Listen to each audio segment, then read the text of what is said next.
glad to say that I'm now asking you in the University of Limerick on this day, April 14th, to please welcome on the stage the President of the University of Limerick, Professor Don Barry, the founder of Children in Crossfire, Richard Moore, and I hope you will give a resounding Céad Míle Fáilte to His Holiness the 14th Dalai Lama. Thank you.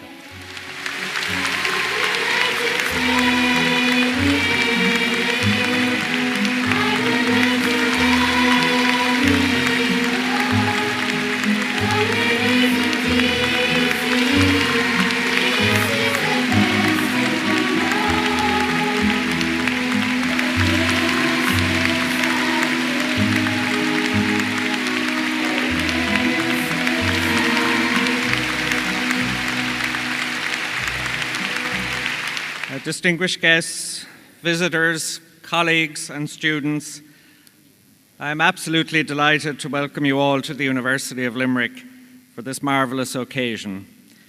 I know that many of you have travelled long distances to be here, from all over Ireland, from the UK and right across Europe. You are all most welcome. I would also like to give a warm welcome to those who are viewing online. This event is being streamed on the UL website to allow as many people as possible to join in the experience. We are honoured and privileged to have with us today His Holiness the 14th Dalai Lama. We heartily welcome you, Your Holiness, and thank you for your gracious presence here today.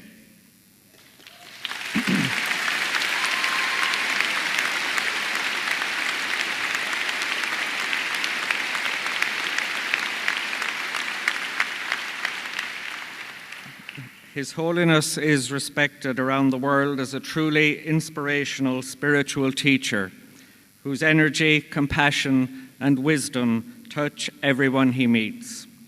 He is renowned for his tireless efforts to promote the peaceful resolution of human conflict, and his message on the power of forgiveness will have a deep resonance for everyone throughout the island of Ireland. I think I should explain that the scarf I was wearing was placed around my neck by His Holiness as a symbol of the blessings he brings to us all today.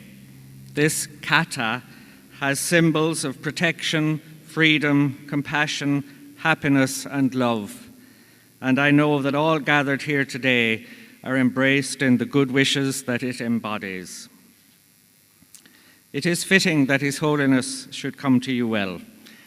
We are committed to making our university pioneering and connected, and it is part of our DNA to reach out in pioneering ways to connect with those who need assistance. We genuinely want to serve our communities and make a positive contribution to the lives of our citizens.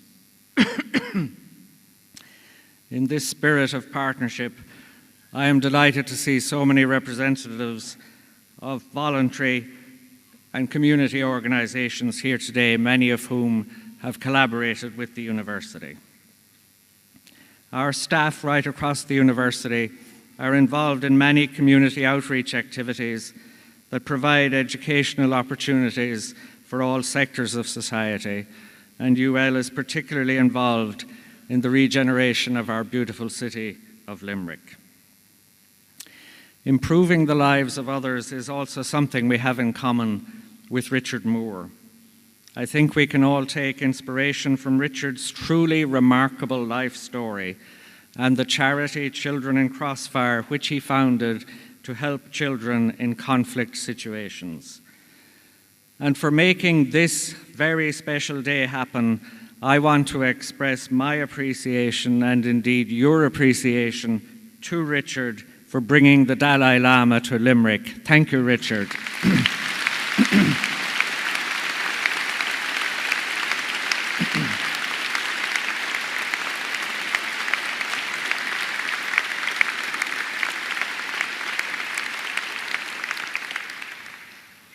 And finally, I would like to thank the many teams of staff, students, performers, and external partners who worked so hard to make today's event come to fruition in such a wonderful way.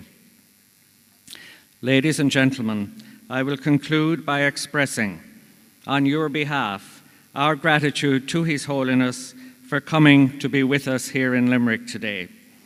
It is an understatement to say that we live in troubled times. However, I feel sure that the wisdom and insights we receive from His Holiness's address will serve us well in the challenges that we will face together. Go raibh míle maith agaibh go léir.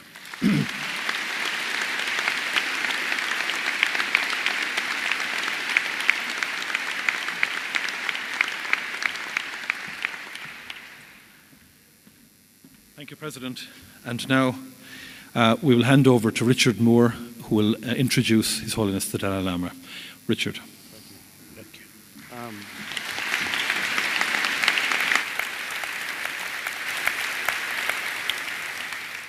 First of all, can I take this opportunity to thank the university for making this visit happen. We've met since last June or July to discuss the visit, and the university has cooperated in every way to make this event as special as it can be for Limerick. I would like to acknowledge Eamon, Cregan, Terry Brown, and of course the President, Barry, for all their support and cooperation and assistance throughout the arrangements here. I would like to thank all of you for coming here today, because without you, we wouldn't have an event. And at the end of the day, for me, His Holiness has come here today to see you. I lost my eyesight in 1972, as you know, as a result of being shot and blinded by a rubber bullet. I'm glad to say that the soldier who blinded me is in the audience. And Charles, I just want to say you're very welcome.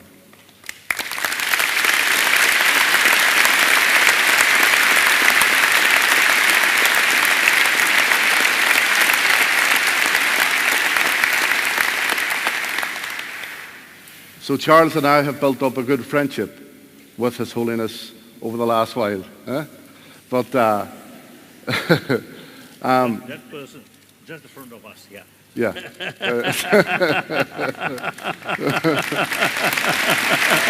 Wonderful.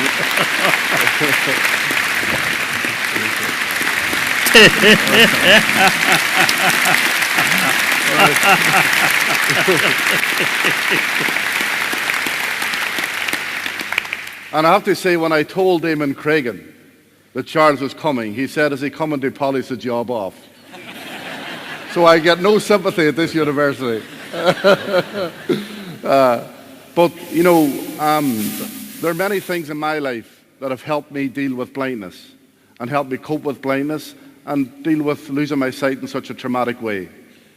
I always say that if it wasn't for the fact that I come from a good family, a good community, and despite the poverty and the difficulties that existed then, I still had choices and opportunities available to me.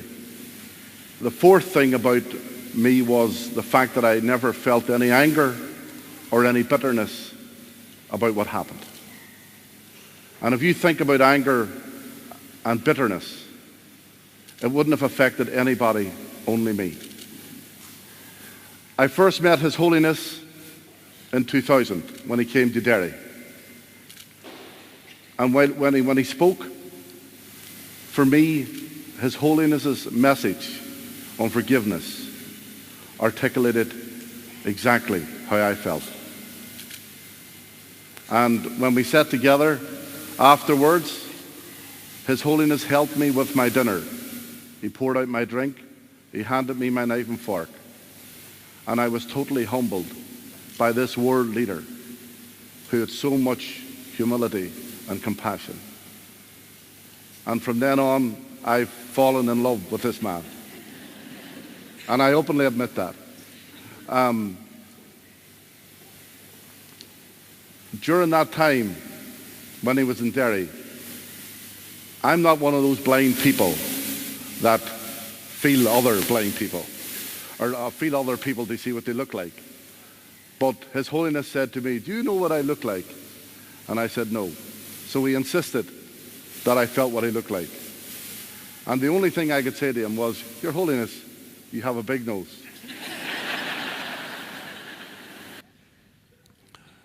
I was saying to His Holiness, or I was saying to you that there was a lot of people that emailed me and with various problems and major difficult lost loved ones through violence and other means. So, if anything, it proved that the decision to bring His Holiness to Limerick was certainly the right one. And I hope that you down there today get the same experience from listening to His Holiness that I had. Ladies and gentlemen, it gives me great pleasure to introduce to you the patron of Children in Crossfire, someone that I am humbled to describe as my friend. Ladies and gentlemen, the 14th Dalai Lama of Tibet. Thank you.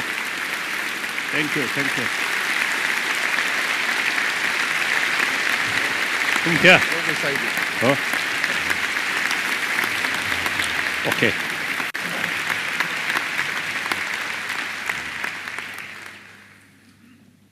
I think as a sign of respect, I will stand. And also so I can see more faces.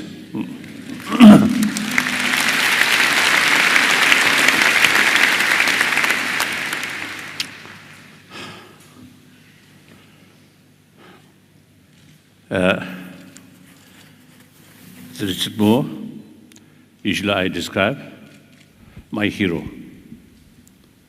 And I really admire his sort of the way of thinking. So, you, and then the leaders of the universities, and perhaps some professors. I think mayor, isn't it? You have this.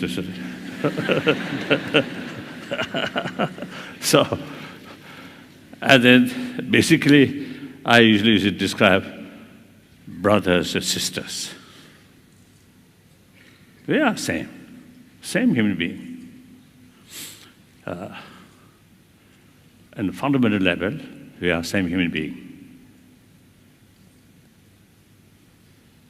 Mentally, emotionally, physically, we are same. Physical level, little differences, the size of nose, as you mentioned, my nose, consider big nose. I don't think it's a big nose. I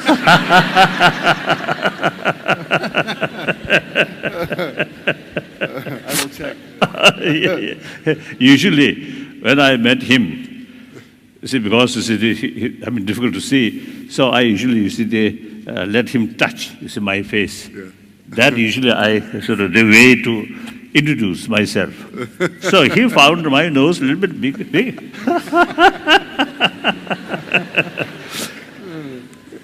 So that is very important. We must recognize each other as a human being. No differences.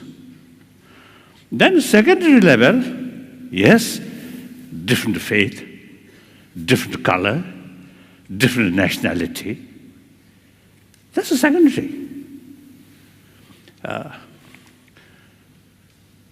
I think today, a lot of problem which we are facing is, I think, mainly due to we too much emphasis importance of secondary level, forgetting fundamental level we are same human being. And then also today's reality. We must think about entire humanity, humanity of this world, one world.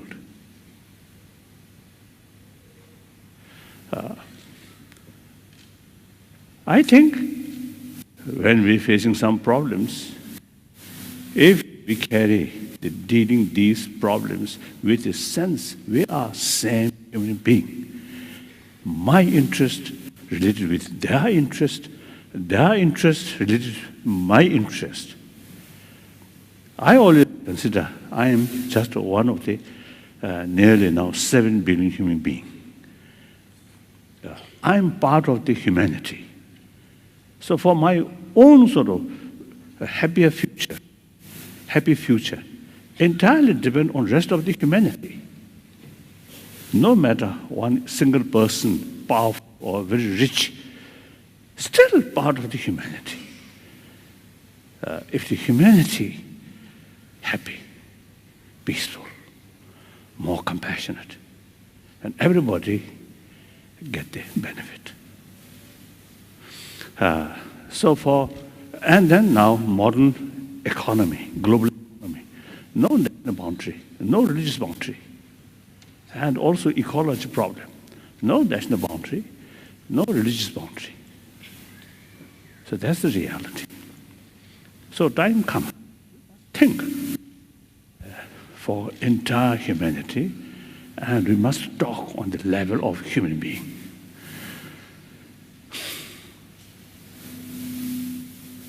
So do you see, I think, through my expression, you may, some extent, you may read, is my sort of mind, right? Yes. My mind. Now, for example, everybody have the feeling of self, I. But nobody pinpoint what that I. Nobody knows, right? Nobody knows. It's 1,000 years, different sort of tradition, different explanation about self, but still not very clear. But in any way, everyone have the feeling of self, feeling of I. And with that, feeling of pains and pleasure. And through that way, by nature, everyone want happiness, pleasure, joyfulness. Even an animal. Same feeling, same sort of desire. And since it's experience of pain, we do not want. So we want to overcome pains, problems. And that's the basis of our concept of human right. Because by nature, we have that kind of desire. So everyone have the right to overcome problem, overcome suffering. Now here, I think, on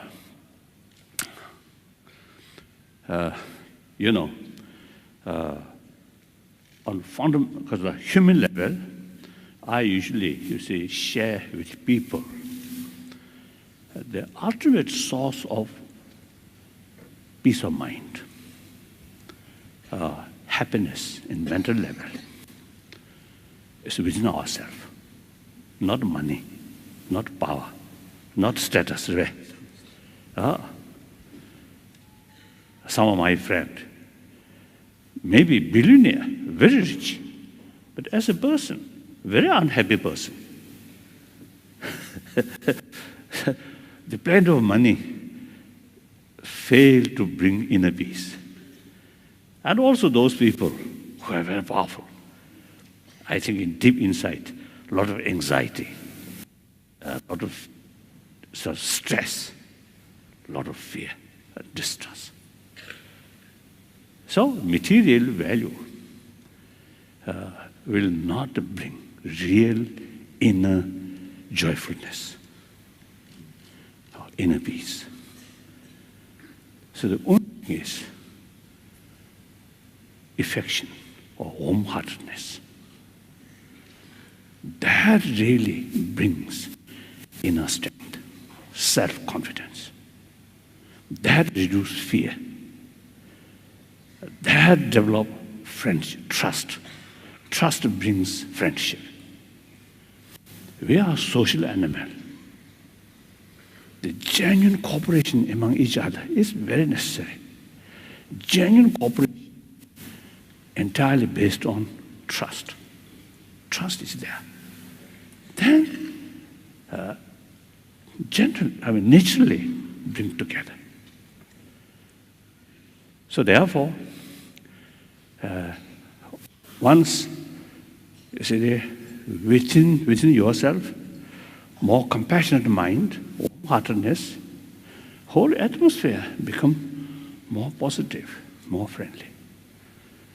Through that way, you see, when you look at the front, yes, you feel, oh, my friend. Look this side, oh, friend. This side also. If you keep here fear, distrust,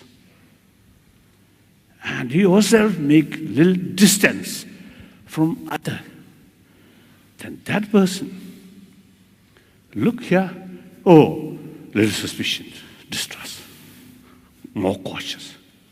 Look here, again cautious. Look here, again cautious.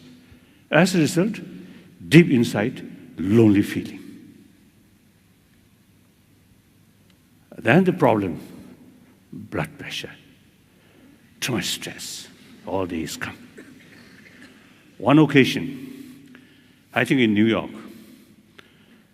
Columbia University or something, there's one sort of conference with medical scientists. Yesterday, also I mentioned, at that conference, one medical scientist in his sort of was a presentation, right? He mentioned those people who express often I, my, mine, like that. So such people have greater chance or greater risk of heart attack.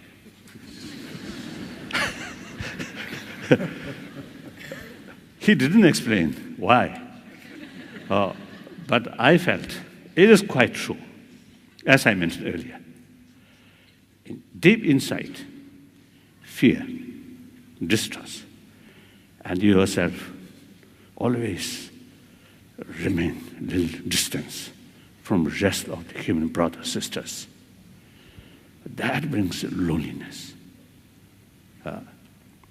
And then difficult to communicate with other human beings. After all, you are a social animal. You are part of the community. You have to deal with them. But the very very factor which your interest or your future depend, because of your own inner weakness, you yourself isolate from them. How can that person be a happy person? So more worry, more stress. Sometimes I describe there's too much self-centered attitude, too much selfish. Close our inner door. Through that way, difficult to communicate with other fellow human beings. Once develop more sort of sense of concern of well-being of other brothers, sisters, then inner door automatically open. And very easy to communicate with other people. Irrespective whether believer or non-believer, these quality or potential from birth we already have. I think firstly, here, perhaps a few thousand people here, everybody come from our mother. So sometimes in India, some sort of stories, some very great person or some saint, you see, born from lotus. So sometimes I jokingly telling people, so such people may have more compassionate attitude towards lotus rather than human being. But anyway, and fortunately, we born from our mother. So as soon as we born, biological factor.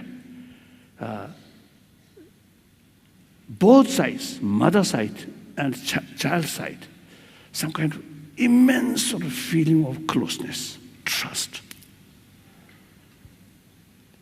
So from mother side, because of that strong emotion of loving kindness or affection,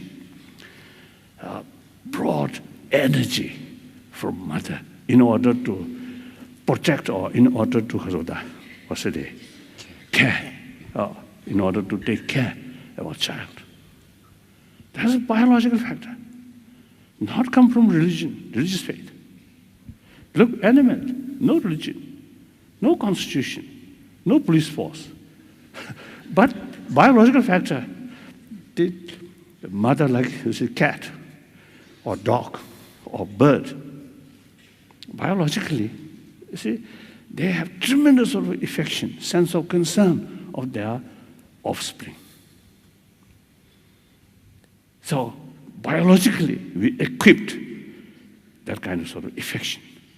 So any person or any animal who sort of appreciate others' affection, that also have the potential to show affection to others. So that's by nature like that. Then, furthermore, some scientists, too much anger, too much fear, constantly sort of experience that actually eating our immune system. More compassionate mind, very helpful to sustain our immune system. So that shows, because we born through that way, we grown up under others' tremendous affection, care.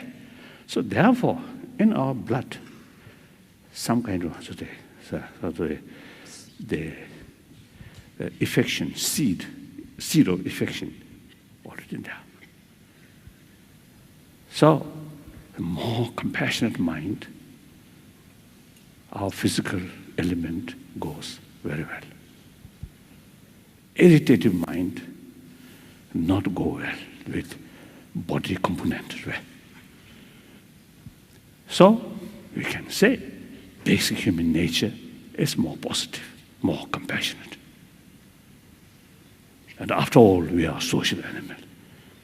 Even other animal, those kind of social animals, they also have limited altruism because that need for survival. So then we, human beings, because of this intelligence, altruistic mind can extend, can increase, can expand. The compassion, which come from biological factor, that as a seed. Then using our human intelligence, the thinking or the investigation, the pros and cons are there, pros and cons. Then you get conviction, you get awareness. The warm-heartedness is so important. And for the society, for the family, for individual. Individual also, you see, the more compassionate mind, the individual get best because of the result. Sometimes I jokingly, half joke, half truth. When I passing through some street, my usual sort of way, I always smile. So sometimes, you see, the people who are a little bit reserved people, and especially, you see, some young girls, when I smile, I think they get some suspicion. Instead of sort of happiness, you see, they look rather, oh, why? This person is smiling at me, that kind of attitude. So that means So, smile, showing other, as even brother, sister. I feel happy. But that, my sort of compassionate attitude, not necessarily brings some happiness to other. That brings more suspicion, more worry. So, as a result of practice of compassion, the first beneficial benefit go to oneself. So I want to make clear this. Because sometimes people feel, oh, practice of compassion is something good, something nice to other, but not necessarily to oneself. That's a totally mistake. So therefore, from our birth, see, we already equipped. You see this, let's say, this potential. Oh, yes. As a seed of this, you see, biological factor of affection, as a seed, then use human intelligence. That can increase. So there are two levels. One level of quite hot here.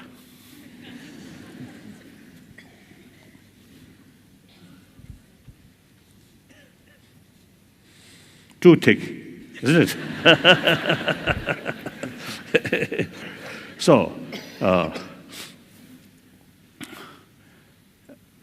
So one, the level of affection or compassion, mainly biological factor. That is very limited and also oriented about others' attitude. That kind of sort of affection goes only your friend or those people who show you positive.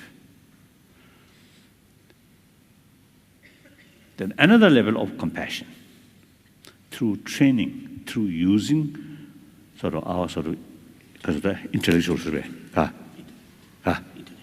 intelligent. As I mentioned earlier, the pros and cons. Then you get conviction. Extreme self-centered attitude is self-destruction. Think more other.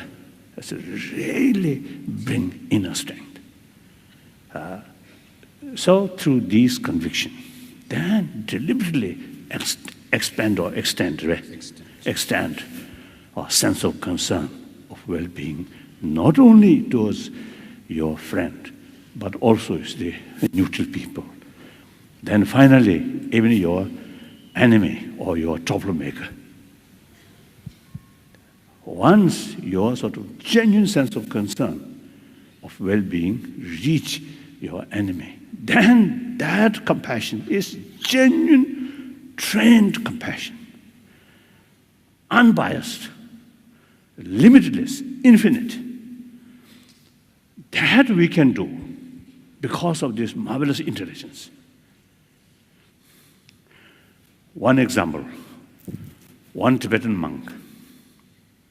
I know him very well. After 59, he spent about 18, 19 years in Chinese Gulag. So in early 80, he found opportunity to come to India and join his previous monastery. I know him very well. So I just used to talk about his sort of experience during those 18, 19 years. And he told me, during that period, few occasions he faced some danger. I thought danger on his life, maybe. I asked him, what kind of danger? He told me, danger of forgetting compassion or losing compassion towards the perpetrators. Perpetrators. Also those Chinese who guard or something like that. So as a result, such person really, you see, practice infinite compassionate sort of the value of compassion. Result, that person mentally very peaceful, very calm. And one occasion, after meeting with scientists, I think last now 30 years, almost annually, we have series of discussion with modern scientists, mainly come from America, and at least 3 universities, Wisconsin University and Emory University, and then Stanford University. Now already, last few years, they carry some program, some research work about the value of compassion, these things, and how much relation with our body and our brain. So, one occasion, we simply, you see, I mentioned this in this sort of the experience, that monk. Then they want to test some of these people. And afterward, you see, they found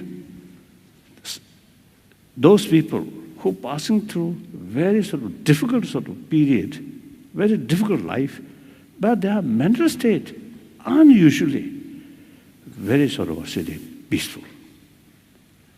Usually people who passing through such sort of experience, the traumatic sort of experience, then afterward some kind of traumatic experience sometimes happen. So they found that these scientists, after they interview and test, they found, very sort of the peaceful mind. So result, now this particular person, now his age, now 93, 94, still okay, physical okay. So the mental sort of attitude, very important for our health. About 2-3 years ago, I passing through surgery, the gallbladder remove. So since then, I jokingly telling people, I think I mentioned to you or not, I can't remember, but since then, I told, you see my face, same face, but in reality, one important organ of human body missing. So my body, not complete human sort of body. So in any way, usually, you see, they say that sort of surgery takes only 15-20 minutes, they can complete. But my case, 3 hours took 3 hours because of the complication. But then within 6 days, or within 1 week, completely recover. The doctor is surprised, the physician surprised. Wow, although the surgery itself quite complicated, but the recover is unusually sort of faster. So that's my own experience. While I lay down on the surgery sort of table, and a few days in the hospital, I feel okay, not much sort of anxiety, not much sort of problem.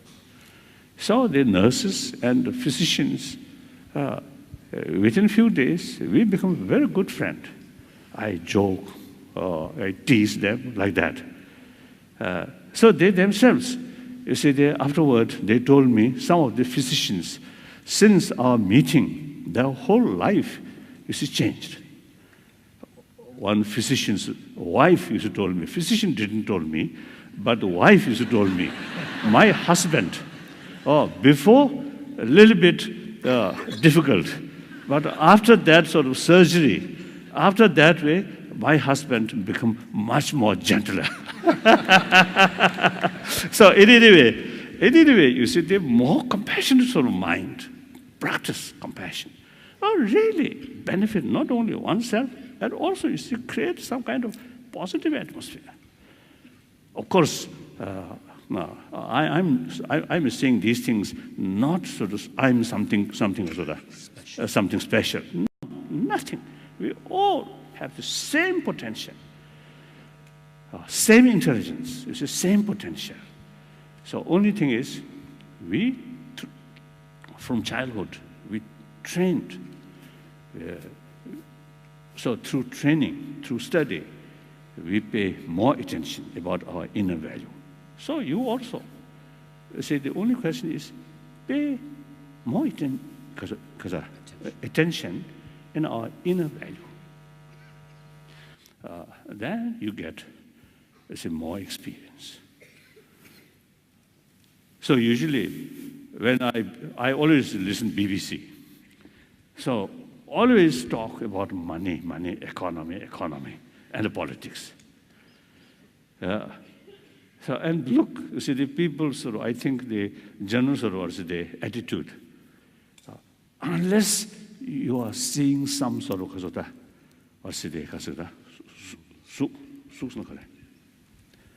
unless it's something you can see or listen some music, without these things, seems to see some people really feel boring.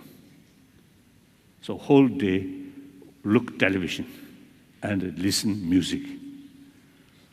This, I feel, one indication we are lacking experience, inner value, or looking inward.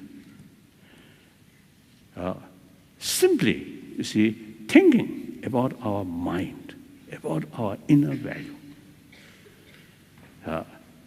Then through that way, gain more self-confidence, inner sort of peace. Then these, without seeing, without hearing, simply think, you get immense sort of peace, immense benefit. Through that way, traditionally, people who remain solitude, hermit life, years, because they have the technique, they already know how to bring inner peace through looking inward. Actually, see, there are sort of two categories of happiness and pains. One heavily depends on sensorial consciousness, sensorial experience.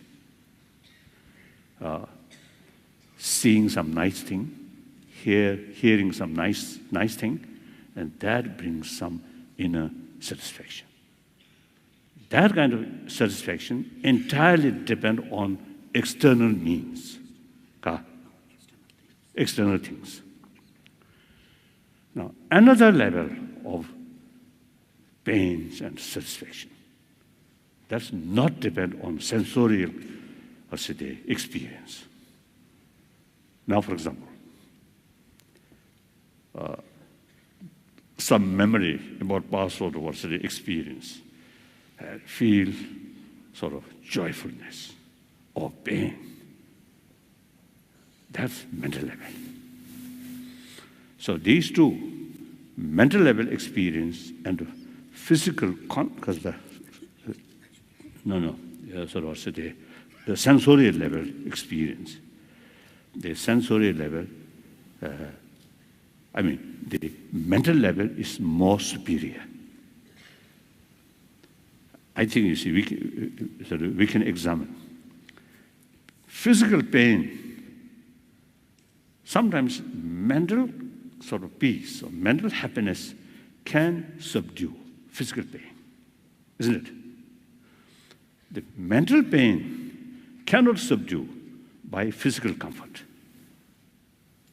Clear? What? Some sense? What do you think? Okay. So the mental level experience are more superior, more important, more powerful than sensory level. So now modern education, modern society, I think we too much emphasis about sensorial level experience. I think now time come. Now here also you say, I want to share. I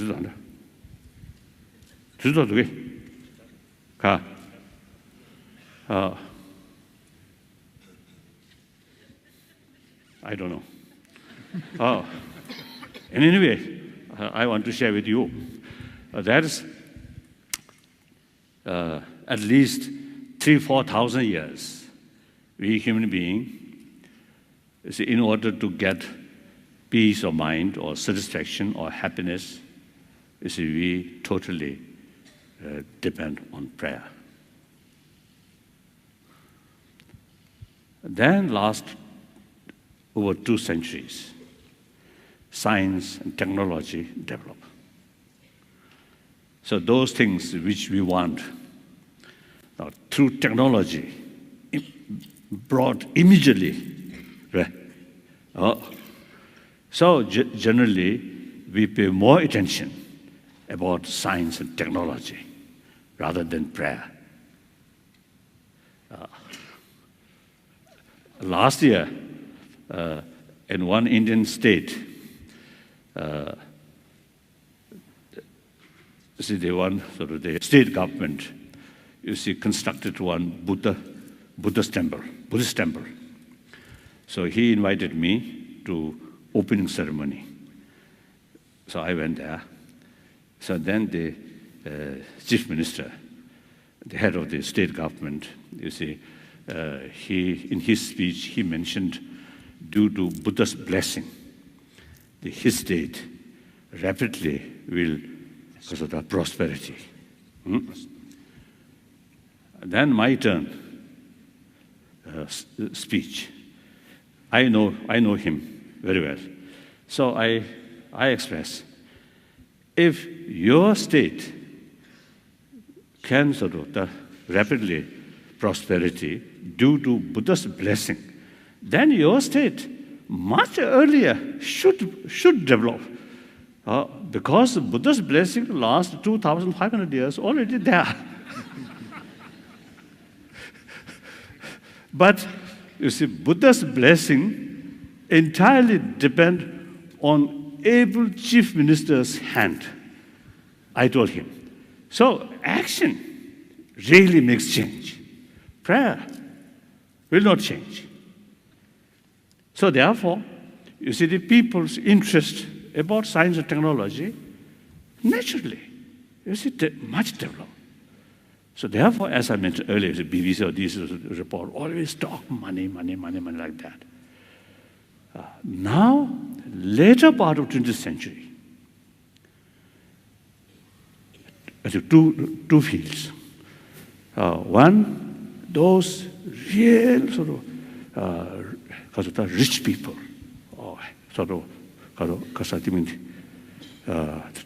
society, material, affluent material society.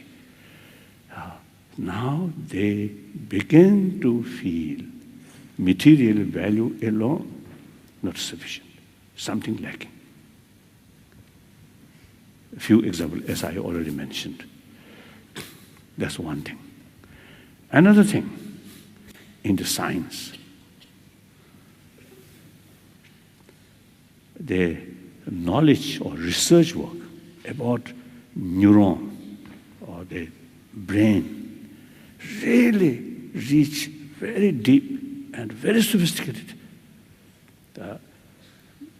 Then they begin to show interest, begin to develop interest about emotion, about mind.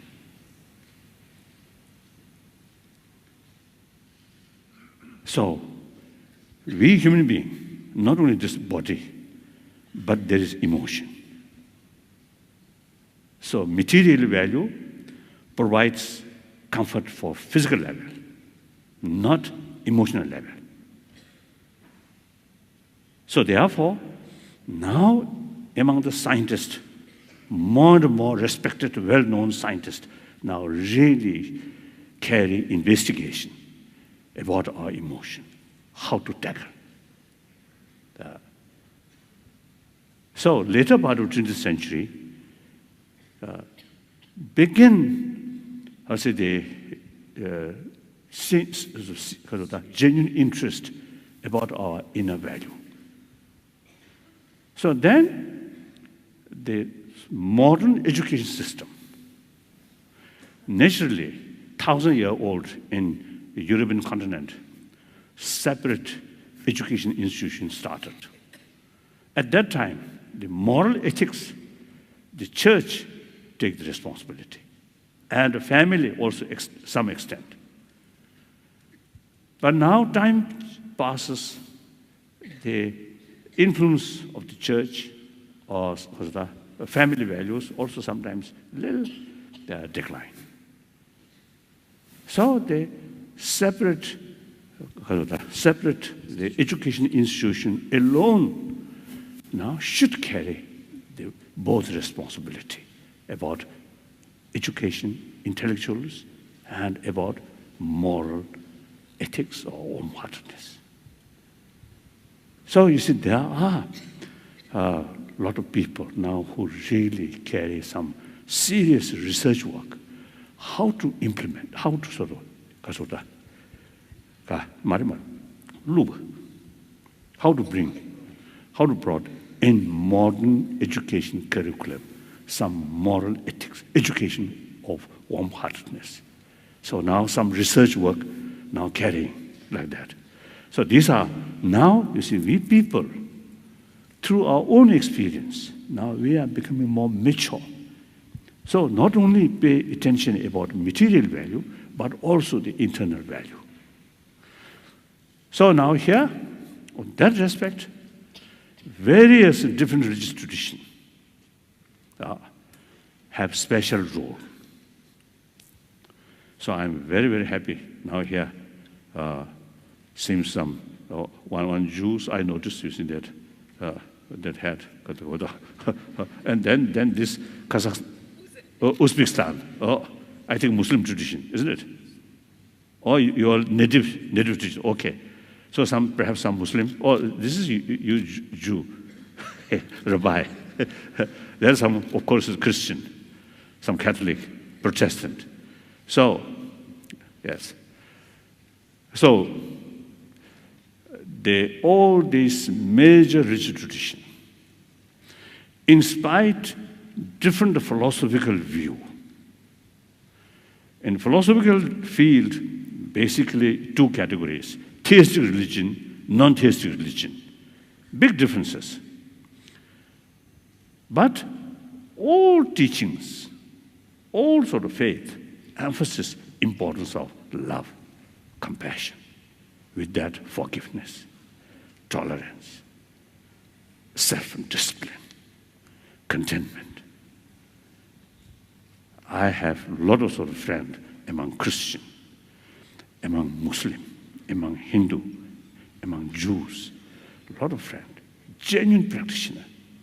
So we have same sort of practice, so same potential to transform human being, human negative mind, transform into more positive mind. So here, when we talk about inner value, moral ethics, various religious traditions have very special role. Now here, I want to share one thing. Religious belief, faith, very important. But now here, we must make this distinction. Faith, one truth, one religion, and several truth, several religions. In terms of individual, one truth, one religion is very relevant. But in the terms of the society, several truth, several religion is very relevant. So now, how to sort of overcome this contradiction? As I mentioned, in terms of individual practitioner, concept of one truth, one religion, very important. In the terms of society or community, Even now, modern society, even a family, there could be a different faith. So therefore, in the terms of the group of people, the several truth, several religion is very relevant. Another thing, one time in Argentina, we have one meeting, some scientist, some religious leader. The one scientist, one physicist, he mentioned, he is a physicist, but he should not develop attachment towards his own scientific field. I think that's very great. I'm Buddhist, but I should not develop attachment towards Buddhism. Because once I develop attachment, that's one kind of emotion that, if you too much attachment towards your own faith, then your mind becomes biased. Then you can't see the value of other tradition. You must be faithful towards your own tradition, but you should have open mind about other tradition. You should look other tradition openly, objectively. Then you can see the value. So this, I think, nowadays, in the name of religion, sometimes divisions, even sometimes conflict happen. So that's not because something wrong about the religion, but because the practitioner, the follower of religion, they themselves too much sort of because of the attachment, like that. That I think important. So in any way, religious harmony, my lifelong commitment. I'm very happy. You see, different spiritual brothers, sisters now here. See, we inspired a different philosophy, different tradition. We all same practitioner about warm-heartedness. So please carry more sort of effective role regarding promotion of inner value. And also, at the same time, I think nearly 7 billion human beings, entire human being, I think it's very difficult to become a religious believer. That's also a fact. I think Ireland, Irish people, majority, of course, they, I think, follow Catholicism, isn't it? Yeah. Catholic follow, majority. But there are also, you see, could be non-believer, I think. So, to those believers, if you follow your own religion sincerely, sincerely and seriously, all have same potential to provide you inner peace. But then those non-believers, not much serious about religion. Now, I always try. We should now here, I think the way to promote these inner value, there are 3 ways. Number 1, theistic religion. Believe God. You totally submit to that God. That kind of faith reduces extreme self-centered attitude. Very useful. And like my friend, my hero, so your family, your mother, very religious-minded. Yes. Yeah. And taking sort of very, very affectionate sort of attitude towards her son. As a result, the son developed that same potential, more alive. So when you face the tragedy, you can handle that tragedy more positive way. So look on his face, very peaceful. No sign of irritation, no sign of anger, no. Nice wife, 2 beautiful daughters, sometimes I jokingly, I tease him. You cannot see the beautiful faces of your wife and two daughters, but I can enjoy their beautiful face. Sometimes I tease him like that. So in any way, as a sort of result of more sort of familiar about this inner value, this serious sort of tragedy not disturb much in inner sort of inner world. Result, he carry happy life, and not only he himself just look after he himself, but also you see they engage some work for other, for those also, for children. So wonderful, wonderful. When you first introduce the person who shot you, now here, really, genuine sort of some kind of spirit of brother to brothers, I really admire. Little bit surprised. All this not due to money, not due to power, but due to inner value. So these are living examples. So that much I want to. So I usually used to call first theistic religious way to promote this inner value. The second, non-theistic. That's Buddhism, Jainism, and another ancient Indian sort of tradition believe law of causality. That also one way to promote this inner value. Then there should be third one. That's I usually call secular way to promote. Here I must make clear, when I use the word secularism, does not mean disrespect all religions, but rather respect all religion.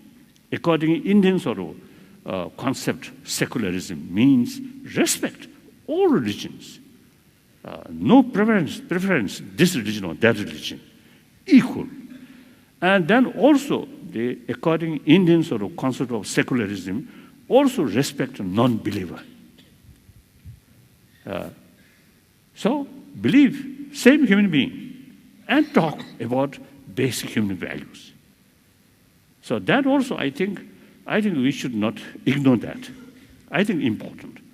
Otherwise, there are people who have no interest about religion, then they also no interest about practice of compassion. They felt these are religious matter. That's totally wrong. Whether you accept religion or not, it's up to individual business. But pay more attention about these inner values. This is your own interest. So sometimes I jokingly say telling people, we are biologically sort of what's today selfish person. Because of the selfish feeling, we survived. But that selfish should be wise selfish rather than foolish selfish. Taking care about others' well-being. That's the best way to achieve your own happiness, your own successful life. Out of selfish, only think, you yourself, extreme self-centered attitude, you will face sugar problem, or blood pressure, or stress, and then eventually a heart attack. Finally, my two commitment, lifelong two commitment. One commitment is promotion of human values, that I already talked. And then second commitment is promotion of religious harmony. That also now here, I really appreciate you come here. Thank you very much. So, So those points which I mentioned, if you feel some interest, then think more. And you yourself experiment and investigate. And then if you feel something, something worthwhile to think, then you carry these things in your daily life. If you feel these points which I mentioned is not much relevant to your life, then forget it, no problem. Thank you.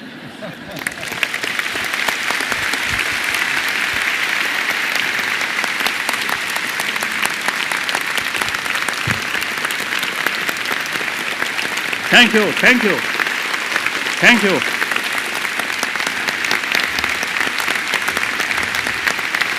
Thank you. We're privileged to have on stage the Irish Chamber Orchestra Youth Chorus.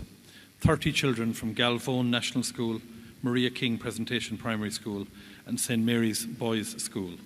And they've been working with Kathleen Turner from the ICO to consider today's theme, and they've written a special song for His Holiness, which they will now perform.